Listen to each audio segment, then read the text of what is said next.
I'm going to talk about the upper respiratory tract infections from different aspects. It is a very lecture, and I hope you will get simply and easily. And I hope all of you will understand and know the message that I want to send to you, my colleagues. I will discuss it from etiology, clinical features, diagnosis, management, complications, and different aspects as well. So what is the respiratory? We know about it is just acute self-limiting viral infection of the upper respiratory tract. It involves variable degrees of symptoms, let's say sneezing, nasal congestion, discharge, nausea, sore throat, cough, low-grade fever, headache, and malaise. Talking about the etiologies, because we know this is a viral infection caused by multiple viruses. The most common virus we have the rhinovirus, which has more than 100 serotypes, and it accounts for up to 50% of cases of the common cold. Having said that, we have other important viruses as well that is included as etiologies of the cold. Like, for example, we have the RSV, we have the influenza viruses, we have the parainfluenza, adeno, the enterovirus, COVID, coronavirus, metapneumovirus. So all of these can be part of your common cold case. Why the red things have, I don't know. الأشياء الحمراء هل بتطلع مش عارف ليش على العموم. So saying that, this is very important to say also, it's, yes, RSV is as a common cause of common cold, but said that it might also a syndrome by itself, like what we have the RSV bronchiolitis. The same thing we can say for the influenza virus. We have the influenza syndrome, okay? The parainfluenza virus, it's not really causing the common cold. We know it's also important cause for a crew. So these different viruses will cause different scenarios, different cases, but also it's shared. All can cause the common cold.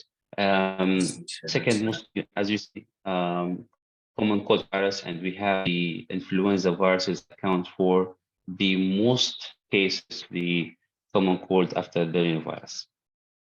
Okay, so what the signs and symptoms? Okay, so signs and symptoms variable, and it varies depending on the age and depending on the causative viruses. Okay, and it is because of overlapping manifestation, because of different symptoms. We cannot say these constellation of symptoms equal this virus. It's very difficult and actually impossible to determine specific causative viruses depending on clinical. We have to do some lab testing. Okay.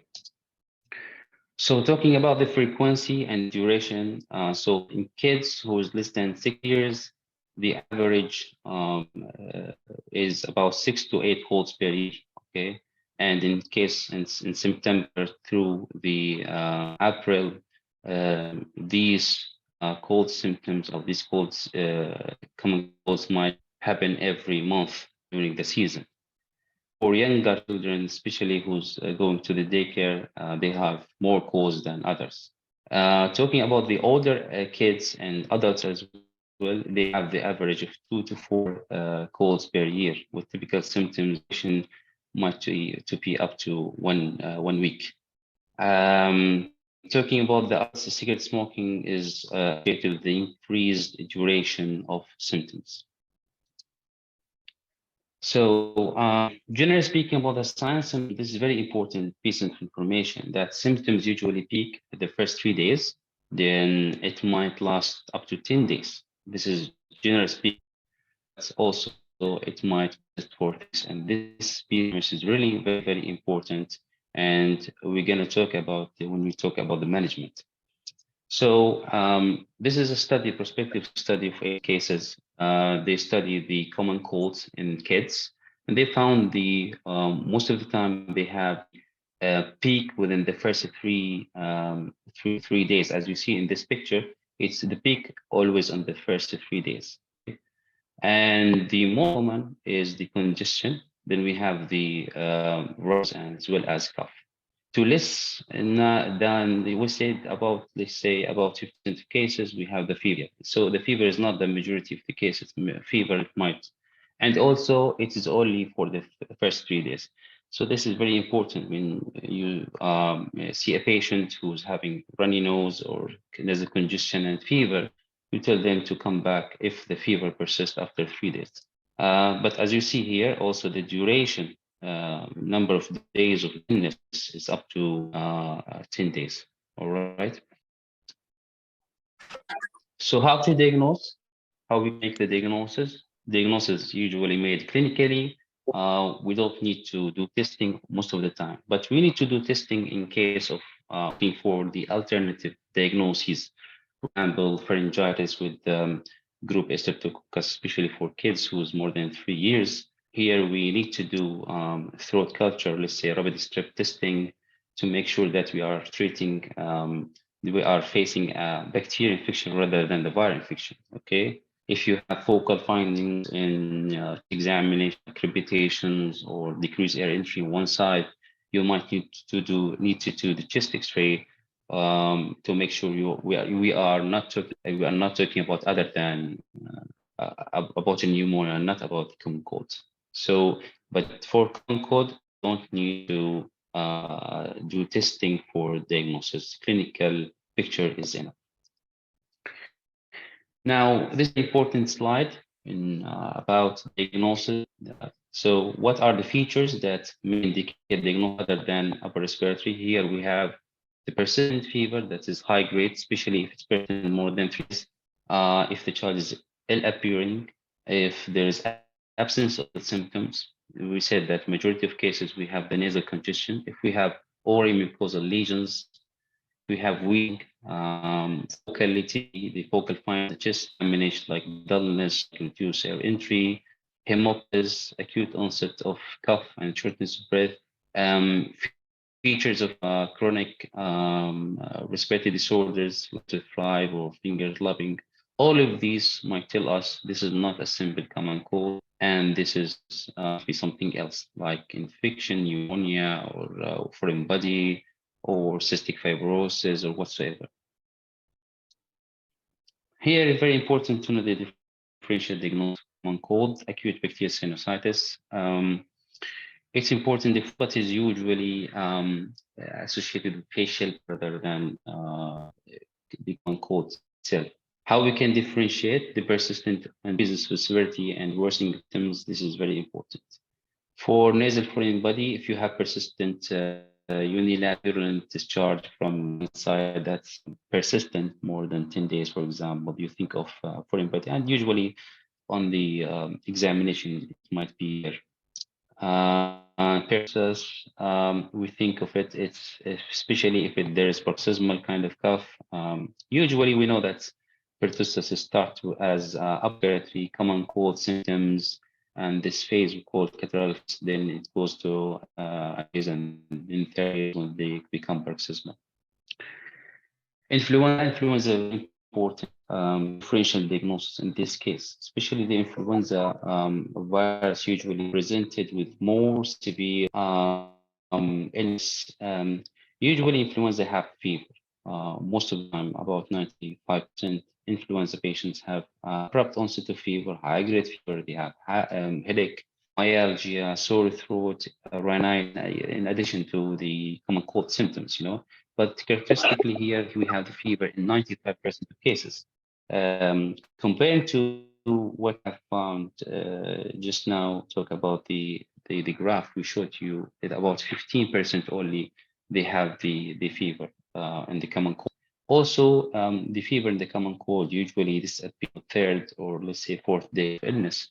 But in influenza, it might be persistent and it will be great.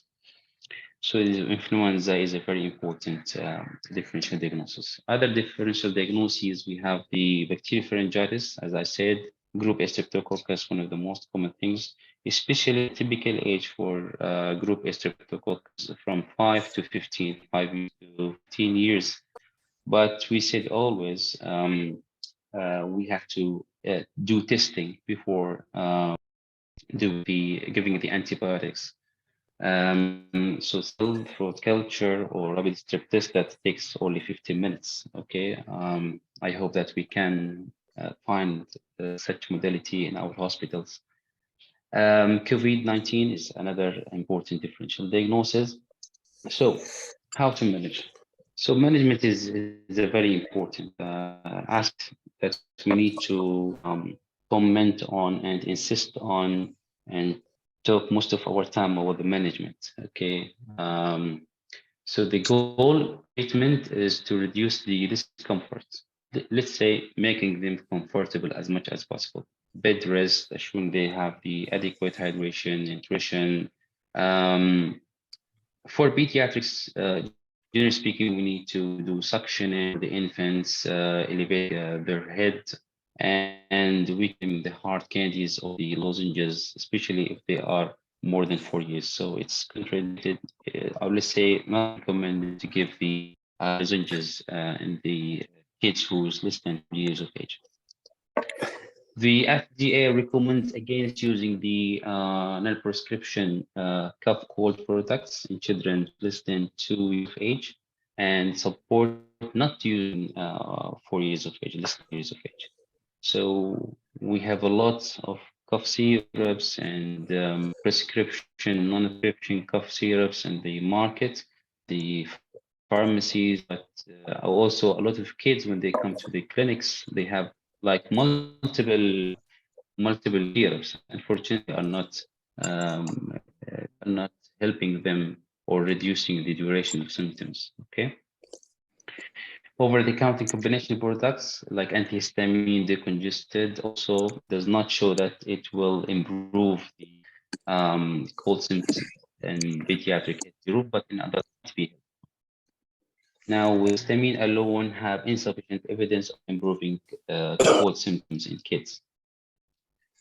So here is the main issue. It's about patient education. So advising the patient is very important. Talking to your patient is very important. Communication skills. This is what we lack, I think, because of the maybe load of the patients, number of patients. You're busy, but you have to talk to your patients. This is very, very important because if you don't talk to your patient, patient think they will come to you, then they will go to another doctor who might prescribe antibiotics necessarily, or they will go to 3, 4 doctors before coming back. So advising the patient symptoms might be prolonged.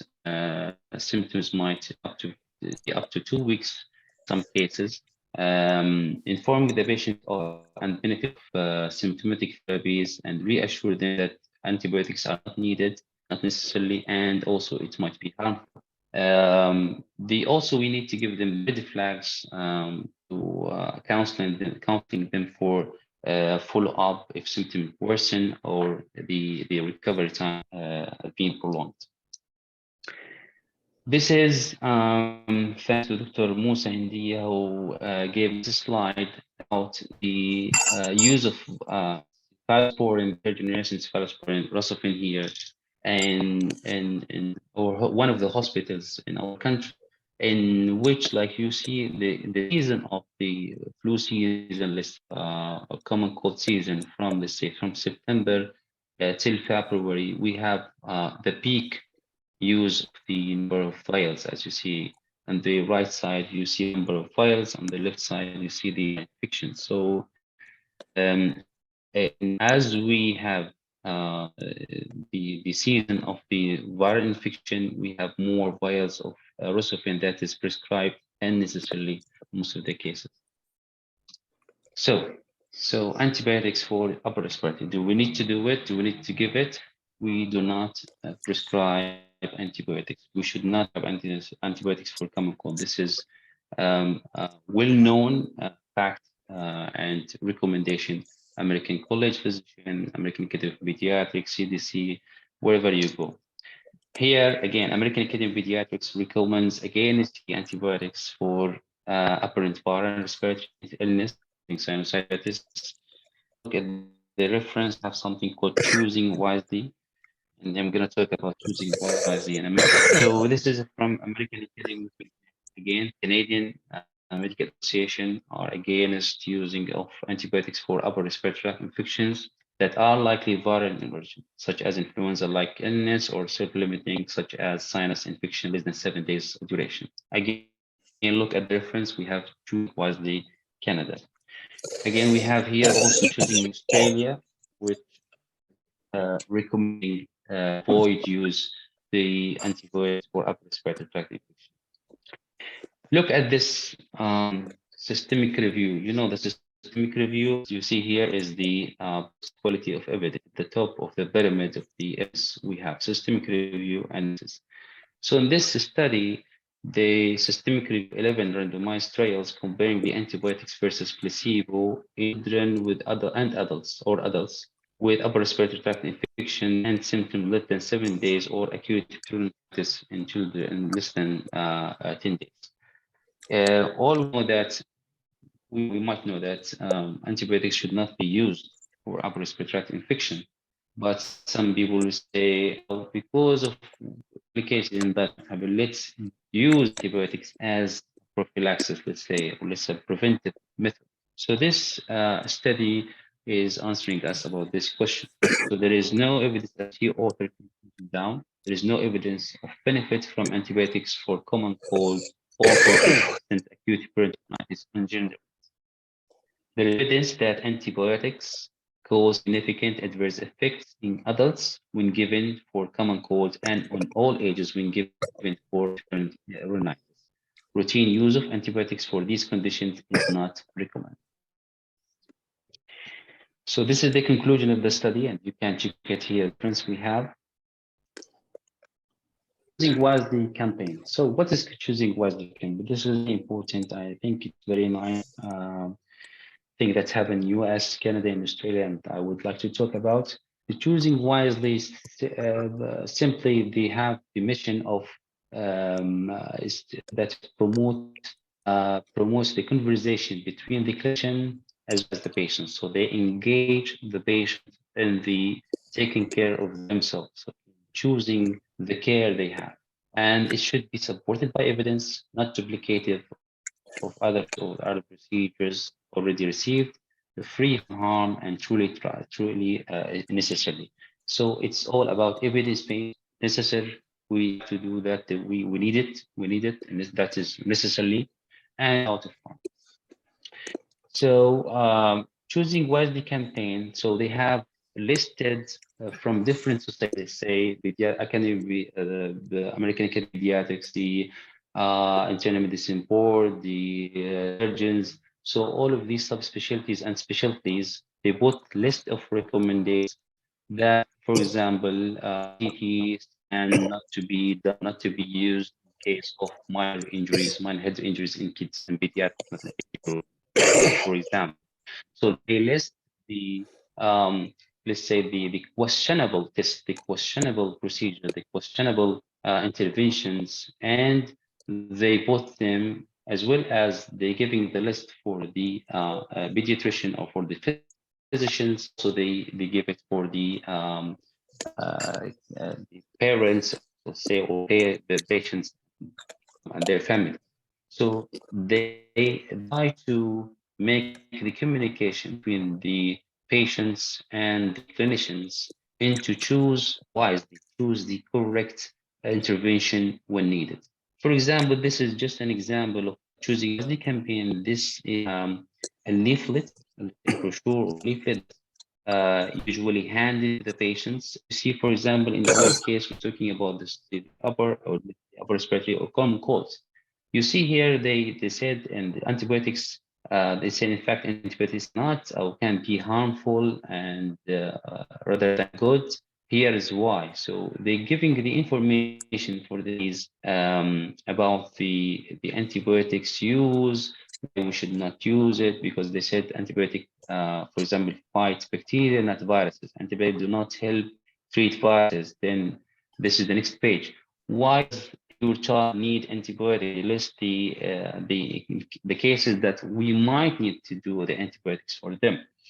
Use antibiotics can waste money and do harm. So giving this information, the communication to our patients is very, very important and very crucial in making the decision, as well as this will be very reassuring, okay, for the patients, very satisfactory for the patient. If you talk to your patients and tell them why we need and why we don't need to do or to give antibiotics. With the common complications, we have acute media happen as exacerbation. We use a term viral induced wheeze, which the patients might develop wheezes or asthma-like picture after having the common cold. Also, we have sinusitis that happening in 6 to 13% of viral URI. Left tract infections, uncommon actually, and complication related to COVID-19, and including the multisystem. We have something called MISC, which is very resembling this acute inflammatory process, including multisystem, and it might be life-threatening. It's in some way it's very similar to the Kawasaki disease and the management. عفوا دكتور بكر، صح على اللي بكح وسلامته يا رب، بس حط ميوت لو سمحت، بس خلي الدكتور يعني كلكم لو سمحت حطوا ميوت وخلي بس الدكتور بكر. تفضل. Lastly, we talk about the follow-up. Here we have to, let's say, to the patient, the red flags, when to come back to you and what they expect. First of all, as I said initially, we have them, the symptoms might last for 7 to 10 days. This is common. This might happen many times. And actually, most of the time, I see the patient on day one, they will come back or they will call me back. The doctor patient might be not improving. Shall we start antibiotics? We went to another doctor. He said to give antibiotics. So you have to tell your patient common cold. This is common cold. It might last for 10 days, in some cases up to 3 weeks. Okay. So when we need to re-evaluate if the patient, the fever persistent for more than 3 weeks, if it's becoming worse, okay, and if there's some concerning symptoms like shortness of breath, decrease the level of consciousness, for example, if there are no symptoms of improvement after 10 days. So in these cases, you have to tell your patient to come back at your office. So this is very, very important. Always if we talk to our patients, we number one, gain the trust. Number two, that will be improving better, and this is satisfying your patient. Thank you very much. This is the end of my talk. And lastly, I would like to you to do the vaccine, the influenza vaccine, or not yet vaccinated. We have a really hard season and prolonged illnesses. And I hope, especially working in the medical field, I think it should be mandated to give the influenza vaccine. Give it to yourself and give it to kids and your as well. And unfortunately, here in our country, it started from 3 years of age. We give it from 3 years of age, not less than that. Worldwide, it's from 6 months and above, although the same vaccine, the tetra vaccine, but here it's from 3 years of age. If you are giving it for the first time for kids who's less than 9 years of age, you should give it twice, a month apart. Okay, then if next year's you can give it once only. For kids who's more than 9 years of age, you give it once only. Thank you very much for the opportunity, Dr. Ali, and who hear me. Thank you very much. يعطيك العافية دكتور بكر، شكرا لك. الله يعافيك. يعطيك العافية دكتور بكر. بس حاب أنا يعني أعلق أنا وياك والسؤال. لا، إحنا شو رأيك بالأنواع الأنتيبيوتكس اللي أصلا اللي بيختاروها زملائنا وحتى الأطباء أو الصيادلة نعم. لما يكون في أبر ريسبيراتوري انفكشن؟ إحنا عارفين إنه المبدأ أصلا ما بيلزم أنتيبيوتكس، ومع ذلك يوم يعطوا أنتيبيوتكس بيختاروا انواع حابة تعلق عليها السترونج. من شيفلوسبورينز وحتى الميكرولايد وكذا. جميل. تعليقاتي من هالناحية عدة أمور. أولا إحنا للأسف موضوع الانتيبيوتيك is available for the any pharmacy. If you go, it's very available. This is a big deal for us, and this is a very big issue. So to the لما نروح واحد فينا على الفارماسي عندي التهاب حلق، يتفضل يعطيك الصيدلي مع احترامنا لاخواننا الصيادله the antibiotics. هذا طبعا كثير هارم، كثير أول شيء ممكن again increasing the resistance. ممكن يكون الانتيبيوتكس يكون harmful، ممكن يكون عند البيشنت allergic reaction. so تحمل المسؤوليه هاي من قبل الصيدله اتوقع انه امر يجب إعادته، وغير ما لازم يتم التنبيه على انه الصيدلي ما يصرف العلاج بدون وصفة طبيب. هذا رقم واحد. رقم اثنين، من ناحية اختيار الانتيبيوتكس unfortunately حتى احنا كميديكال فيلد احنا we try to hit hard. اوكي. بس unfortunately احنا يعني hit يعني hard in، بس مش صح، يعني مش بالطريقة الصحيحة ابدا. يعني احنا من طعمي عطشان ما بصير، انت العطشان بده يشرب مي مش بده ياكل اكل. ف this is a big deal for us. الانتيبيوتكس ويوز اغلب الموجود اللي بيجونا من اخواننا الزملاء الاخرين الجي بيز والاذر حتى البي for example from my field use the like SIFT or let's say ATSEF, Cifex for simple upper respiratory tract infection. واحيانا للاسف most of the time احيانا ما بيكون في حراره. تمام. A lot of GPs will mistaken follicular tonsillitis for a child who's less than 2 years. follicular tonsillitis أقل من سنتين بيعطي antibiotics. This is a big deal. This is a big miss. حتى follicular tonsillitis most of them it is viral infections. تمام. ف يا زميلي الدكتور بكفي ربنا غلط. احنا ما بنرمي غلط يا اخي على بعض. احنا ولا بنحمل مسؤولية، بس احنا بنحاول انه ننهض، ونحاول انه ننبه انفسنا، ونحاول انه نغير الى نحو الافضل.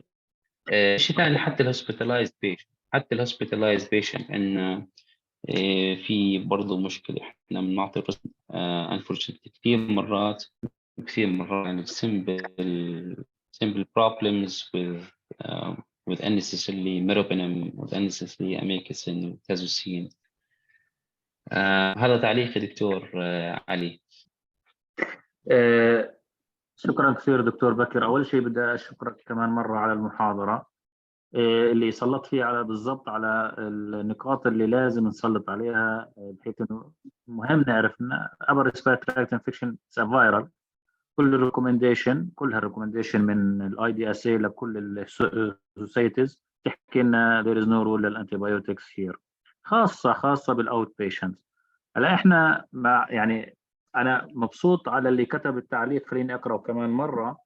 مبسوط لانه بيثير النقاش في الموضوع هذا. احنا وجودنا هان بالنسبة لرمي الغلط على بعض، هو مش رمي غلط. يعني احنا وجودنا يعني تاركين اشغالنا واهلنا واولادنا على اساس عمالنا بنحاول نوصل رسالة للجميع، وحطينا الدعوة حتى على الفيسبوك، وحطيناها على النقابات، وحطيناها على الواتساب جروبس، حتى نزيد الوعي للناس بشكل عام. احنا عارفين ان في كل مستوى من مستويات صرف المضاد الحيوي في مشكلة، إن كانت من الأطباء، وإن كانت من الصيادلة، وإن كانت من المسؤولين عن هذا الموضوع، من شركات أدوية، من وزارة، من مدراء مستشفيات. وين في مستوى لصرف وإعطاء المضاد الحيوي في مشكلة.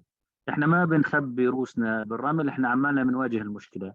واعتقد اليوم امبارح واليوم وبكره وبعده في محاضرات بس بخصوص هذا.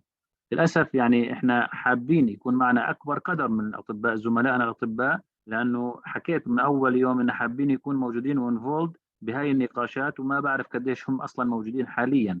لكن احنا ما بنرمي على حد نهائيا، ما بنلوم حد، احنا بنلوم بنلوم الكل، بنلوم انفسنا قبل ما نلوم حد. لانه السايد افكت زي ما حكينا امبارح في المحاضره للمضاد الحيوي لا يقف عند الشخص اللي اخذ المضاد الحيوي، انما بيتضرر فيه المجتمع كله. شو الهدف؟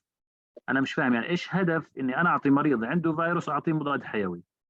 شو الهدف اني اذا بدي اعطي مضاد حيوي لازم اسمع شو بيحكوا لي شركات الادويه واعطي ثيرد جينيشن سيفلوسبرين واسوق للثيرد جينيشن سيفلوسبرين وكانه بس لانه اذكى للطفل وبيقبله؟ يعني ممكن انتم تسمعوا حده بحديثي، لكن لان الموضوع شويه طلع عن مضمونه، انه وين احنا يعني هيلث كير بروفايدرز، وين البروفيشناليزم اللي بنتعامل معهم بهذا الموضوع؟ وخاصه انه ما ضل عندنا خيارات. يعني صدقوني بالاوت بيشنت عماله في عندنا مضادات حيويه مش موجوده بكثير بلدان متقدمه، واذا موجوده اصلا المضادات الحيويه بيكون عليها كنترول كثير كبير. عندنا بالعكس للاسف موجودة بالأسواق، ممكن تكون أكسب لها أي شخص بده إياه، ممكن تنباع وتتسوق لها بطريقة للأسف طريقة اقتصادية فقط لا غير، وما فيها إيثكس أصلا. والهدف هو ربح مالي على مدى قريب. راح يكون أكيد الربح المالي على المدى القريب راح يكون خسائر كثير كبيرة خاصة بالأرباح.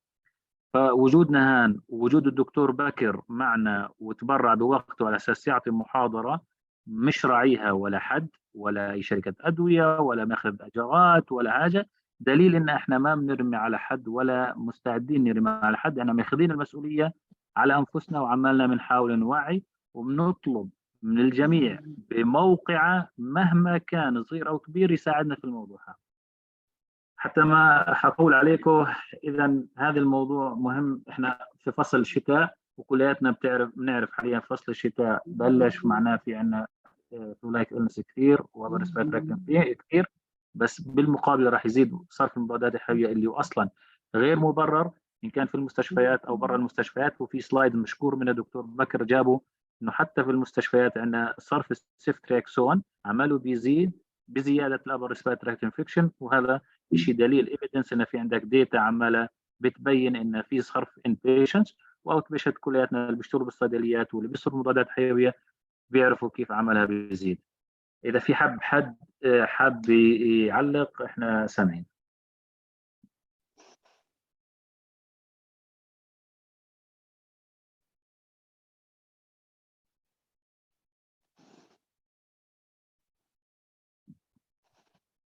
في حد حاب يعلق على شيء؟ دكتور مأمون. تفضل دكتور. يعطيك العافية. يعطيكم العافية يا جماعة. يعطيك العافية دكتور علي. يعطيك العافية دكتور بكر. بالنسبة للفاكسين أنا بدي أعلق. مأمون بس أنت تبع المجمع صحيح. حياك الله. أتوقع. تفضل. دكتور هلا بعرفش كيف عندنا في البلد رغم انهم بوضوا فاكسين كثير، يعني في نسبة كثير بوضوا الفاكسين للريسبيراتوري انفكشن، لكن بالرغم منهم بوضوا الفاكسين الا انه احنا بنشوف انه تقريبا في نسبة عالية من هالالتهابات تصير عندنا في البلد. فشو السبب؟ هل انه مثلا البلد اللي خلينا نحكي اللي بتعمل سينثيسز لهالفاكسين ما بتاخذ بعين الاعتبار الانواع اللي موجوده عندنا مثلا؟ مأمون بس خليني انا بدي اعلق على الموضوع اذا بتسمح لي دكتور، وراح اعطيك كمان تحكي عن موضوع الفاكسينز اكيد. بس يعني السؤال تبعي انت بتعرف قديش بينيموا كم مريض اطفال على سرير واحد في مستشفيات الحكومه؟ صحيح. كم سرير؟ كم مريض على السرير بجوز يكون 2 و 3. 3 مرضى على سرير واحد. 3 صحيح. مرضى على سرير واحد. هلا من ناحيه اقتصاديه لو بيتم فعلا زي ما بتحكي يعني توزيع صح للفاكسينز واعطاء الاطفال وانكلود ديم في الفاكسينيشن، اكيد راح العدد يخف كثير. دكتور دكتور علي. نعم. انا بس في حد فكرتي يحكي انه أنا البلد اللي سوري. اللي بحصة علوم أول حتى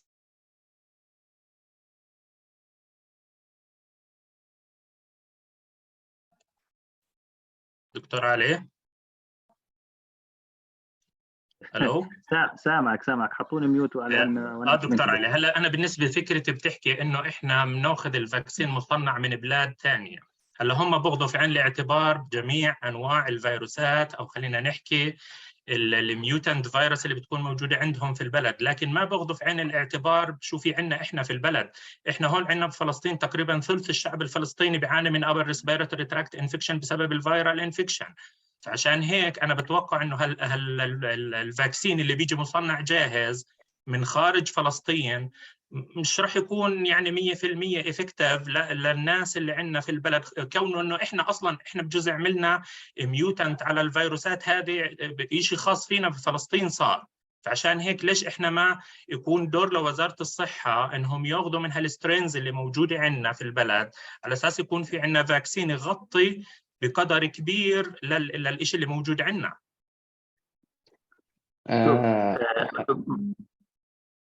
تفضل دكتور. دكتور بكر على كل موضوع الفاكسينيشن ما بيتم يعني تصنيعه بير كانتري وخلاص، لا، هم عادة بيصنعوا نص الكرة الأرضية الشمالي حسب قديش كان في عندهم انفلونزا وشو الأنواع السترينز الموجودة أكثر، فبيجهزوا وبعدين بيعطوه لدول العالم، والنص الثاني يعني بالتناوب بطريقه انهم يحاولوا يعرفوا السترينز اللي عمالها بتصير من الفلو. بس بشكل عام مش واحد اخذ طعم معناه مش راح يصير في عنده انفلونزا، ومش شرط يكون كل سترينز اللي عمالها بتعمل انفلونزا اتاخذ لها فاكسين. هو بيجتهدوا حسب الموسم السابق، كيف كان في كل نصف كرة أرضية كيف كان عنده سترينز، وبناء عليه بيصنعوا للسنة اللي بعدها. وهذا الشيء بده اجتهاد، وممكن يصيبوا وممكن يخيبوا. في مرات كثير في ناس أخذوا فاكسين ومع ذلك أجى H1N1 وكان في يعني موسم هيفي. احنا دائما وابدا بننصح انه ياخذ التطعيم، لانه التطعيم الناس اللي بتلقوه اكيد حتى لو صار انفلونزا راح تكون اخف من غيرها لوجود انتي بوديز، حتى لو ما كانتش لنفس السترينز، بس ممكن تساعد في حالات الانفلونزا.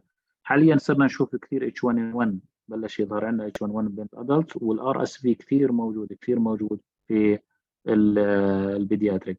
قبل ما احكي اخلي الدكتور بكر طبعا يكمل، بس سؤال وين دور وزاره الصحه الفلسطينيه ودورها يعني على صعيد الفاكسين، خاصه الفلو لازم يكون كثير اكبر من هيك. وانا اعتقادي الاطفال لازم يكون في يدخلوا بالبرنامج، وراح يساعد كثير من ناحيه يعني اقتصادية، من ناحية صحة مجتمعية، فبيساعد أكيد وبيخفف الضغط الموجود على المستشفيات. دكتور بكر. حيا الله الجميع. بس بالنسبة للتعليق على موضوع تطعيم الانفلونزا، احنا الموجود عندنا اللي هو الفور سترينز، التترا فيها فور سترينز اونلي، مش كل سترينز اللي بتكون افكتنج الانفلونزا. طبعا كلها بناء على statistics وبناء على الدكتور علي على الموسم السابق كيف كان وش سترينز. هاي رقم واحد. الامراض اللي حوالينا بنشوفها الابر ريسبيرتوري كومن كولد، مش بس انفلونزا، في اذر تايب زي ما حكينا الرينو فيروس، البارا انفلونزا والانفلونزا والكورونا والاشياء الثانيه اللي ممكن احنا تطعيمنا ما يغطيها. هي رقم اثنين. رقم ثلاثه، حتى التطعيم نفسه للإنفلونزا نفسها لا يعني إنه الطفل يتم بنسبة، أو حتى الكبير يتم وقايته بنسبة 100%، ولكن لو صارت الأعراض بتكون الأعراض أخف كثير من طفل أو حدا كبير ما تعرض للتطعيم الإنفلونزا. أعتقد إن تطعيم الإنفلونزا لازم يكون مانديتد، خاصة الميديكال تيم والناس اللي عندها كرونيك بروبلمز، سواء كبار كانوا أو صغار. أنا بعرف الصحة بيعطوا للناس اللي هم اللي عندهم مشاكل صحية elderly بس بس للأسف ما بيغطوا الأطفال والناس اللي هم البريجننتس. مثلا كل واحدة pregnant I think is to get الفاكسين. الأشياء اللي بتخصنا بموضوع الإنفلونزا، إنه إحنا صح بنعطي الإنفلونزا، بس هذا لا يعني الوقاية بنسبة 100%. تقي بنسبة خلينا نحكي 80%، بتخفف الأعراض في حال إصابة.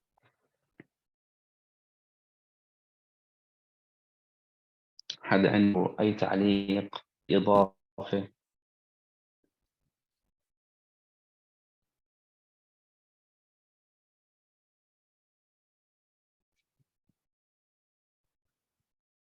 طيب بعرفش إذا في حد، أنا ما قرأتش التعليقات، حدا قرأه؟ خلينا نقرأ شوف إيش بيكتبوا. أنا أخذت طعم الإنفلونزا للأسف، مرت أول ما سقعت أول ما سقعت الدنيا يعني. سكعت تغير الجو، صحة، وتحول الالتهاب كصباحات، فما فائدة الطعم؟ من ناتالي ريشماوي. والله شوفي، يعني احنا فائدة الطعم حاليا مش رايحين نقدر يعني نخوض فيها بكثير، لكن أكيد خفف كثير مرضية وخفف كثير دخول المستشفيات. وأكبر دليل على اللي بيصير عماله بالكورونا، بعد ما تعرضت أجسامنا للتطعيم، إن كان تطعيم أو الفيروس نفسه زاد وجود، بالضبط، وصار وجود في عندنا انتي بوديز. الانتي بوديز بتكون اما من الانفكشن، الريال انفكشن، او من الفاكسين، وبالتالي مقاومه الاجسام صارت اخف، احسن، والمرضيه اخف. فالتطعيم اكيد له فائده، وكل المنظمات الصحه بشكل عام بتعمل يعني بتسعى انه يزيد نسبه التطعيم في بلادها وبشكل عام بالعالم. كونك انك إن صار عندك التهاب او انفلونزا، مش معناه انه نحكي للجميع ما حد ياخذ الطعم. بالعكس، الطعم ما بضر، بفيد وبخفف الاعراض. وفي ناس كثير يعني ساعد انه يخفف دخولهم للمستشفيات، وحتى ما ينحطوا على جهاز تنفس اصطناعي يعني. فبتصير انه ممكن الواحد يفلوز، بس على الاغلب انه اذا اخذت، في كمان نقطة مهمة، اذا اخذت الطعم اليوم مش معناه راح يصير الواحد محمي من الانفلونزا على طول. بده اقل شيء من اسبوعين لثلاث اسابيع حتى يصير عنده انتي بوديز يقاوم الفيروس اللي بده يدخل بجسمه. فاذا صار انه اخذت التطعيم وخلال اسبوعين او ثلاث صار الفيروس دخل جسمك، فمعناه راح تفلوزي، لانه ما راح يكون في مناعه كافيه او مسار تكوين الاجسام بشكل كافي ليحمي الجسم. ايش كمان في اسئله؟ Surveillance program should be implemented to cover the genetic variation of circulating viruses and bacterial infections regarding vaccines introduced on the span of a couple of years should have a clear picture regarding the current status. I agree with you. بس يعني هذه بدها إمكانيات وبدها التزام، بدها كثير شغل من المسؤولين يعني. Right, we have been 8 cases H1N1 in Jenin. بحكي لكم H1N1 رجع وأطل براسه بشدة والله، ويعني بدخل الناس بمستشفيات عماله. هذا الأدلت حتى الصغار الار اس في، يعني اللي بيشتغلوا مع الأطفال عارفين عن إيش بنحكي لما يكون عندنا ار اس في حاليا كثير منتشر ومعبي المستشفيات للأسف. أنا دكتور كمان دكتور علي the last 2 أنا شفت لسه rare complication للإنفلونزا، المايوسايتس والرابتومايوسايتس. يكون السيك آلاف we need to admit the child because of influenza again. So influenza it has its own, not only the upper respiratory picture, but also has its own complications. طبعا.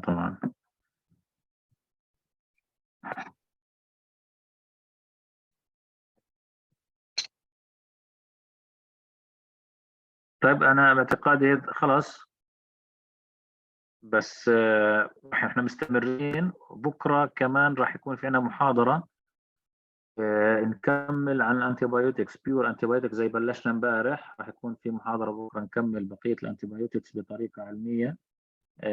مهم ان في اسبوع التوعية المضادات الحيوية يكون عارفين عن الانتيبيوتكس ونكمل شرحهم. فان شاء الله تكونوا موجودين معنا، وحتى يعني اذا بتدعوا زملائكم يكونوا موجودين، أهلا وسهلا طبعا. كمان مرة الكل من موقعه يحاول يحسن الوضع الموجود، لأن الوضع كثير كثير سيء. عمالنا بنحكي عن فيروسات، كمان البكتيريا المالتي دراج ريزيستنت عمالها بتنشر بشكل للأسف صادم، ويعني شوية الوضع كثير مزعج، مش شوية والله كثير. فبدنا همة الجميع، وأي حد عنده أي مقترحات يبعث لنا، احنا جاهزين وبناخذ فيها أكيد، لما في مصلحة للجميع يعني، وخاصة مرضانا.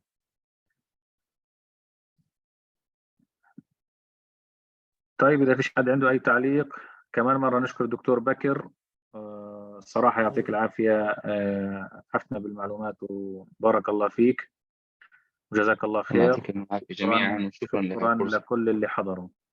يعطيكم ألف عافية. شكرا. يعطيكم العافية. يعطيكم العافية جميعا. موعدنا بكرة إن شاء الله. شكرا.